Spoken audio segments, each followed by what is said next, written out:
তো ইমোশনটা কিরকম ছিল খেলার শেষে, কিংবা মানে যখন সাকিব আর মুশফিক ফাইনাল রানটা নিল বা সাকিবের 4 হলো, এটা একটা, আর মনে হয় প্রধান উপদেষ্টা তোমাকে ফোন করেছিল, ওইটা সম্পর্কে যদি একটু বলতে।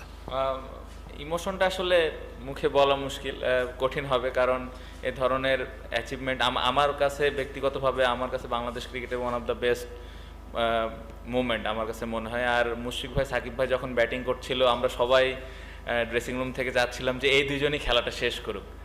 এত বছর ধরে ওনারা বাংলাদেশের হয়ে খেলছেন, কত ম্যাচ জিতিয়েছেন, বাট এ ধরনের ম্যাচ জেতা একটা অনেক স্পেশাল, এবং আমরা সবাই যাচ্ছিলাম এবং আলহামদুলিল্লাহ সবাই অনেক খুশি। হ্যাঁ, আমাদের ডক্টর ইউনূস স্যার কল করেছিলেন, কংগ্রেচুলেশন জানিয়েছেন টিমের সবাইকে।